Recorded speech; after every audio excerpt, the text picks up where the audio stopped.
মা, এই যে তোমার জুতা।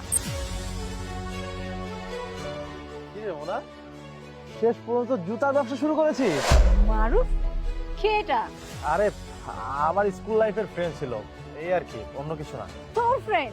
আরে ইয়ার, অ্যাটলিস্ট দেখে শুনে তো ফ্রেন্ডশিপ করতে পারতি। আরে তোকে তো আমি বললাম জাস্ট স্কুল লাইফের ফ্রেন্ড, তেমন কোনো বন্ধু ছিল না। ও আমাদের সাথে ফ্রেন্ডশিপ করার জন্য কত চেষ্টা করেছে, কিন্তু আমরা কখনো বাউই দিই নাই ওকে। যাই হোক, তাই বলে তো দেখে শুনে একটা ফ্রেন্ডশিপ করা উচিত ছিল। আরে বাদ দে, তখন ফ্রেন্ডশিপ যতটুকু ছিল এখন আর অতটুকুও নাই, ওদের সাথে কোনো সম্পর্ক নেই আমার। আর এখন তো কোনো ফ্রেন্ডশিপই নাই ওর সাথে। ভাবছিলাম যে ও একটু বড় লোক হবে, এই জন্য সাথে কথাবার্তা বলতাম। এখন দেখছি গরিব ফকির, আর ড্রেসের অবস্থা দেখেছি। যাক, এখন তো ফ্রেন্ডশিপ নাই। আরে না। দেখো বাবা, আমার মেয়েকে কেন এভাবে ইনসাল্ট করতেছো? এভাবে ইনসাল্ট করা ঠিক না। আরে আন্টি, আপনার মেয়ের সাথে তো কোনো খারাপ ব্যবহারই করি নাই আমরা, জাস্ট আপনার মেয়ের সাথে কথা বলছি আর কি। আমার মেয়ে যা আছে অনেক ভালো আছে,